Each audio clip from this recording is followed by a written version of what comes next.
வணக்கம் ஃப்ரெண்ட்ஸ், எல்லோரும் எப்படி இருக்கீங்க? நான் சூப்பராக இருக்கேன். வாங்க, இன்றைக்கி ஒரு சூப்பர் வீடியோ இருக்குது, வீடியோக்குள்ளே போகலாம். வணக்கம் ஃப்ரெண்ட்ஸ், இன்றைக்கி நம்ம பார்க்க போகிறது பார்த்திங்கன்னா ஒரு சாம்சங் இன்வெர்டர் ஏசியில் உள்ள ஒரு கம்ப்ளைண்ட் தான். இது ரொம்ப ஒரு எல்லா ஏசிலையுமே நிறையா பேர் வந்து இந்த கம்ப்ளைண்ட்டை ஃபேஸ் பண்ணியிருப்பீங்க. வர ப்ராப்ளம் தான் இது. இதை வந்து எப்படி சிம்பிளாக ரெடி பண்ணுறது, எப்படி என்ன பண்ணுறது அப்படிங்கிறத பற்றின ஒரு சின்ன வீடியோ தான் இது. இந்த வீடியோவை ஸ்கிப் பண்ணாமல் முழுசாக பாருங்கள், அப்போ தான் உங்களுக்கு புரியும். இதை வச்சு நீங்கள் ஈஸியாக வந்து இதை வந்து ரெக்டிஃபை பண்ணிக்கலாம். இந்த ப்ராப்ளம் வந்து நிறையா சாம்சங் போர்டில் வந்து வருது. இப்போ இது என்ன கம்ப்ளைண்ட்டுன்னு தெரியாமல் போர்டை எடுத்துகிட்டு போய் ரெடி பண்ணி எடுத்துகிட்டு வருவீங்க. இதை பற்றின ஒரு சிம்பிள் ஒரு இது தான். இது வந்து செஞ்சு பாருங்கள், இது ஓகே ஆகிடும். கிட்டத்தட்ட ஒரு 80-90% போர்டு வந்து இந்த ப்ராப்ளமாக தான் இருக்கும். இது ரெடி பண்ணிங்கனாலே உங்களுக்கு சரியாயிடும். பாருங்கள், இது வந்து இன்டோர் போர்டு ஓடிக்கிட்டு இருக்கு. Outdoor board indoor board connect பண்ணியிருக்கோம். Indoor motor. அவுடோர் போர்டு வந்து பார்த்திங்கன்னா கம்யூனிகேட்லாம் ஆகுது, ஒர்க் ஆகுது. அவுடோர் போர்டு ஆன் ஆகிடுச்சு. இங்கே உங்களுக்கு அவுடோர் போர்டில் வந்து அந்த ஒரு எல்இடி பிளிங்க் ஆகும், அதை காட்டுறேன் பாருங்கள். இங்கே பாருங்கள், அங்கே 2 எல்இடி இருக்குது. அதில் வந்து ரெட் கலர் எல்இடி 24 டிகிரி சென்டிகிரேட்டில் இருக்குது இன்டோர் போர்டு. அந்த ரெட் கலர் எல்இடி வந்து பார்த்திங்கன்னா outdoor power. Green colour LED பிளிங்காக போயிட்டுருக்கோம். உங்களுக்கு கம்ப்ரஸர் எல்லாமே கனெக்ட் பண்ணியிருக்கேன். இது அந்த கம்ப்ரஸரு பாருங்கள். இந்த அவுடோர் சென்சாருக்கு பதிலாக வந்து ரெசிஸ்டன்ஸ் போட்டிருக்கேன். ஏன்னா வந்து அந்த சென்சார் எடுத்துகிட்டு வரல, அதுக்கு பதிலாக வந்து ஒரு 150 கிலோ ஓம்ஸ் ரெசிஸ்டன்ஸ் போட்டிருக்கேன். அவ்வளோதான் அந்த சென்சார் இருக்கும். இதில் பார்த்திங்கன்னா பாருங்கள், இதில் என்ன ஐபிஎம் ஐசி வந்து எஃப்என்பி 330660Tன்னு போட்டிருக்காங்க. அது வந்து பார்த்திங்கன்னா 33 ஆம்ஸ் 600 வோல்ட் ஐபிஎம். இது 1.5 டன் ஏசி. இது 24 டிகிரி இருக்குது. எந்த ஒரு எரருமே வரல. ரொம்ப நேரமாக ஓடிக்கிட்டே தான் இருக்குது, ஆனால் எந்த ஒரு எரருமே வரல. பாருங்கள், இதுதான் கம்ப்ளைண்ட்டு. இதில் என்ன கம்ப்ளைண்ட்டுன்னு பார்த்திங்கன்னா, ரொம்ப நேரம் எவ்வளோ நேரம் ஓடினாலும் எரரும் வராது, அவுடோர் போர்டும் ஆன் ஆகாது. இதுதான் இதில் உள்ள இஷ்யூ. இது பார்த்திங்கன்னா டோட்டலாகவே வந்து பார்த்திங்கன்னா எல்லாமே செக் பண்ணிங்கன்னா நல்லாயிருக்கும் வோல்டேஜ்லாம். பட் ஆனால் வந்து உங்களுக்கு ஆனே ஆகாது, அவுடோர் சுத்தமாக ஆனே ஆகாது, அப்படியே டெட் கண்டிஷன்லேயே இருக்கும். ஆனால் இன்டோர் எரரும் வராது. உங்களுக்கு வந்து பவர்லாம் ஆன் ஆகும். உள்ள எல்இடிலாம் பார்த்திங்கன்னா அவுடோரில் எல்இடிலாம் எரியும். பாருங்கள், இது அவுடோர் சப்ளை. இது வந்து ஃபேன் மோட்ரு. இது வந்து நம்ம பவர் இன்டோர் போர்டில் உள்ள பவர் ஏசி. எதை செக் பண்ணிங்கனாலும் வோல்டேஜ்லேருந்து எல்லாமே கரெக்டாக இருக்கும். கம்யூனிகேஷன் லைன் செக் பண்ணிங்கனாலும் கம்யூனிகேஷன் கரெக்டாக இருக்கும். வோல்டேஜ் செக் பண்ணிங்கனாலும் எல்லா இன்புட் வோல்டேஜ் அவுட்புட் வோல்டேஜ் எல்லா வோல்டேஜும் கரெக்டாக இருக்கும். அவுடோர்லேயும் பார்த்திங்கன்னா எல்லாமே பர்ஃபெக்டாக இருக்கும். ஆனால் கம்ப்ரஸர் வந்து ஆனே ஆகாது, அப்படியே அமைதியாகவே இருக்கும். அதுமாதிரி அவுடோர் போர்டில் பார்த்திங்கன்னா எல்இடி எரியும். ரெட் கலர் எல்இடி எரியும், அந்த க்ரீன் கலர் கம்யூனிகேஷன் எல்இடியும் எரியும், எல்லாமே எரியும். எரர் காட்டாது. இப்போ இதை வந்து செக் பண்ணி காட்டுறேன் பாருங்கள், என்ன இஷ்யூன்னு பாருங்கள். இப்போ வந்து என்னென்னா டிசி வோல்டேஜில் செட் பண்ணிக்கோங்க மீட்டரை. ரன்னிங்கில் இருக்கும்போது பார்த்திங்கன்னா கொஞ்சம் ஈஸியாக கண்டுபிடிக்கலாம். இன்டோர் சென்சாரில் வந்து எப்போவுமே வோல்டேஜ் வந்து சேமாக தான் வரணும். இங்கே பாருங்கள் வோல்டேஜ் எப்படி வருதுன்னு. 3.3 வோல்ட்டு வருது room temperature sensor. Coil sensor வந்து 2.6 வோல்ட் வருது. 2.6 3.3 ரெண்டுமே வேறு மாதிரி இருக்குது பாருங்கள். அதனால் வந்து சென்சாரில் ஏதோ பிரச்சனை இருக்குது. நீங்கள் சென்சாரை எடுத்து கூட ரிமூவ் பண்ணி கூட செக் பண்ணலாம். இது ரூம் டெம்பரேச்சர் சென்சார் வந்து பார்த்திங்கன்னா வந்து இதில் வந்து 3.3 வோல்ட்டு காட்டுது. இதே வந்து காயில் சென்சார் பார்த்திங்கன்னா 2.6 வோல்ட்டு காட்டுது. ரெண்டும் சேமாக இருக்கணும். பட் ஆனால் ஏதோ ஒன்று இதில் ப்ராப்ளம் இருக்குது. அதனால் வந்து உங்களுக்கு வந்து இதாக இருக்கும். இப்போ வந்து என்னென்னா சென்சாரை ரிமூவ் பண்ணி எடுத்து கூட செக் பண்ணலாம். இதை ஆஃப் பண்ணிவிடுங்க. ஏசியை ஆஃப் பண்ணிட்டேன். இப்போ ஓம்ஸில் வச்சுட்டு சென்சார் வேல்யூ செக் பண்ணி பார்க்கலாம்.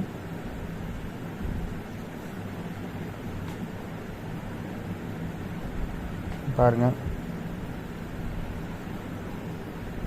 19.7 17.8 19.7 கிலோ ஓம்ஸ் காட்டுது. அதாவது ரூம் சென்சாரு. இது காயில் சென்சார் பாருங்கள் 7.4 காட்டுது.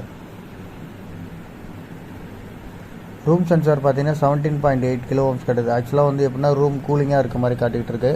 ரூமில் கூலிங்காக வந்து அதோட ஓம்ஸ் வேல்யூ மாறும். அப்போ வந்து மாறும்போது உங்களுக்கு வந்து இதாகும். அதனால் வந்து என்ன ஆகுதுன்னா உங்களுக்கு வந்து இன்டோர் சென்சார் வந்து ஃபெயிலியர் கிடையாது, இது வந்து மால் ஃபங்க்ஷன் சொல்லுவோம். ஃபெயிலியர் ஆயிடுச்சுனாலும் உங்களுக்கு எரர் வரும், இது பண்ணாலும் எரர் வரும். ஆனால் இப்போ என்னென்னா இது மால் ஃபங்க்ஷன் பண்ணுது. இப்போ அந்த சென்சாரை வந்து மாற்றிருக்கேன் பாருங்கள். 10K சென்சார் போட்டிருக்கேன். காயில் சென்சாரு ரூம் சென்சார் ரெண்டுமே வந்து 10K இப்போ இருக்கிறது வேல்யூ பார்த்திங்கன்னா கரெக்டாக இருக்குது. அந்த வேல்யூ வந்து இப்போ போட்டிருக்கோம். இது வந்து என்னென்னா ரூம் வந்து உங்களுக்கு கூலிங்காக இருக்க மாதிரியே காட்டிக்கிட்டு இருக்கும். அதனால தான் உங்களுக்கு அவுட்டோர் வந்து ஆனே ஆகாது. ஆல்ரெடி கூலிங் இருக்கிறதுனால உங்களுக்கு அவுட்டோர் ஆன் ஆகாது. டெம்பரேச்சர் சென்சார் சென்ஸ் பண்ணி உங்களுக்கு சொன்னால் தான் வந்து உங்களுக்கு வந்து இது வரும், கமாண்ட் வரும். இப்போ நான் வோல்டேஜ் செக் பண்ணி காட்டுறேன் பாருங்கள். இங்கே பாருங்கள் 2.7 வோல்ட் வருது, 2.6 வோல்ட் பாருங்கள். ரெண்டும் ஆல்மோஸ்ட் சேமாகவே இருக்குது, 2.7 2.6. இது வந்து இந்த மாதிரி இருக்கிறதுல அதாவது 0.25 வோல்ட்டு 0.3 வோல்ட்டு வேரி இருக்கிறது ஒன்றும் பிரச்சனை கிடையாது. வோல்டேஜ் பார்த்திங்கன்னா கரெக்டாக சேமாக இருக்குது, ரெண்டுமே கரெக்டாக ஒர்க் ஆகுது. இப்போ வந்து பார்த்திங்கன்னா உங்களுக்கு கமாண்ட் வந்து கரெக்டாக போகும். இப்போ நம்ம ஏசி ஆன் பண்ணி பார்க்கலாம். ஆன் பண்ணிட்டேன். இன்னொன்று சாம்சங் போர்டு உடனே ஆன் ஆகாது, ஒரு 2-3 நிமிஷம் கழித்து தான் அவுட்டோர் ஆன் ஆகும். இப்போ வந்து லைட்டு அவுட்டோரில் எல்இடி பார்த்திங்கன்னா அந்த ரெட் கலர் எல்இடி எரிஞ்சிக்கிட்டே இருக்கணும், க்ரீன் கலர் எல்இடி பிளிங்க் ஆகணும். அந்த மாதிரி இருந்ததுன்னா கம்யூனிகேஷன் ஆகுது, கரெக்டாக இருக்குதுன்னு அர்த்தம். இப்போ ஆன் ஆகும் கொஞ்சம் நேரம் கழிச்சு. இப்போ சென்சார் ரெண்டுமே வந்து 10Kல போட்டிருக்கோம். இப்போ சென்சார் வந்து பார்த்திங்கன்னா உங்களுக்கு வேல்யூ வந்து தப்பாக இருந்ததுன்னா இந்த மாதிரி தான் ஆகும், எரரும் காட்டாது, பட் ஆனால் ஒர்க்கும் ஆகாது ப்ராப்பராக. ஏன்னா அது மால் ஃபங்க்ஷன் பண்ணுதுன்னு அர்த்தம். இதுக்கு தான் மால் ஃபங்க்ஷன்னு சொல்லுவாங்க. அதாவது தவறான ஒரு வேல்யூ வந்து அது காட்டுறதுனால வந்து உங்களுக்கு வந்து அவுட்டோர் ஆனே ஆகாது, சுத்தமாக எரரும் அடிக்காது. அதனால் நீங்கள் கண்டுபிடிக்க முடியாது என்ன ப்ராப்ளம்னு. இது நீங்கள் வந்து இந்த மாதிரி ஏதாவது அவுட்டோர் இந்த எல்லாமே பவர்லாம் வருது, எல்லாமே பர்ஃபெக்டாக இருக்குது, ஆனால் ஆனே ஆகலை அப்படின்னா சென்சார் எடுத்து செக் பண்ணி பாருங்கள். சென்சாரில் ஏதாவது உங்களுக்கு டவுட்டாக இருந்ததுன்னா சென்சாரை மாற்றி செக் பண்ணி பாருங்கள், உங்களுக்கு சரியாயிடும். பாருங்கள் கம்ப்ரஸர் ஆன் ஆக போகுது. கம்ப்ரஸர் கனெக்ட் பண்ணி வச்சுருக்கேன். சாம்சங் சேம் சாம்சங் கம்ப்ரஸர் தான் கனெக்ட் பண்ணியிருக்குது நம்ம.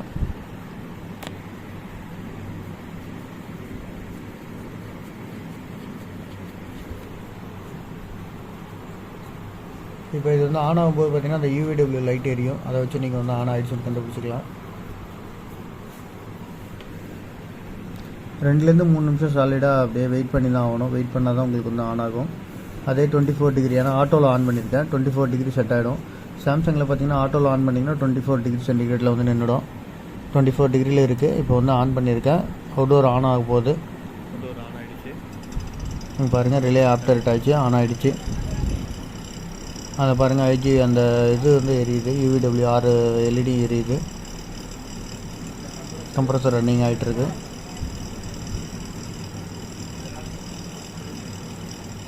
சென்சாரில் வந்து இந்த மாதிரி மால் ஃபங்க்ஷன் இருந்ததுன்னா நீங்கள் இந்த மாதிரி செக் பண்ணி பார்த்துட்டு மாற்றுங்க. மோஸ்ட்லி வோல்டேஜ் செக் பண்ணுங்கள். இண்டோரில் எல்லா மாடல்லையும் சேம் மெத்தடு தான் ஃபாலோ பண்ணுறாங்க. எந்த பிராண்டு இண்டோராக இருந்தாலுமே இண்டோரில் உள்ள சென்சாரோட வோல்டேஜ், அதாவது வேல்யூ செக் பண்ணுறதுக்கு முன்னாடி வோல்டேஜ் செக் பண்ணிங்கன்னா ரெண்டும் சேமாக இருக்கணும். அதில் டிஃப்ரென்ஸ் இருந்ததுனாலே கண்டிப்பாக வந்து நீங்கள் சென்சாரை வந்து செக் பண்ணிவிட்டு மாற்றிடலாம். அவுட்டோரில் அப்படி கிடையாது, இண்டோரில் மட்டும்தான். இண்டோரில் தான் சேமாக இருக்கும், அவுட்டோரில் வேரி ஆகும். அவுட்டோரில் ஒரு சென்சாரும் ஒரு மாதிரி போட்டிருக்காங்க, அதனால் கண்டிப்பாக வோல்டேஜஸ் வேரி ஆகும். ஏன்னா இந்த ப்ராப்ளம் வந்து சாம்சங் போர்டில் நிறையா வருது. இப்போ என்னட்ட நிறைய பேர் இதை பற்றி கேட்டாங்க, அதுக்காக தான் இந்த ஒரு வீடியோவை அதை எடுத்து போடுறேன். இது நிறைய பேருக்கு யூஸ்ஃபுல்லாக இருக்குன்னு. யாரும் கம்ப்ரஸர் நல்லாவே ஓடிட்டுருக்கு, ஃபுல்லாக லோடு எடுத்து ஓடுது.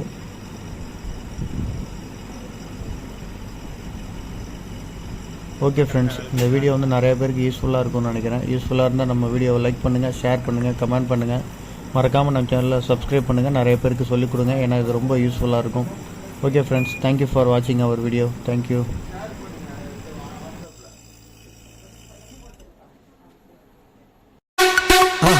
மறக்காம சர்ப்ரைஸ் பண்ணுங்க. தேங்க்யூ.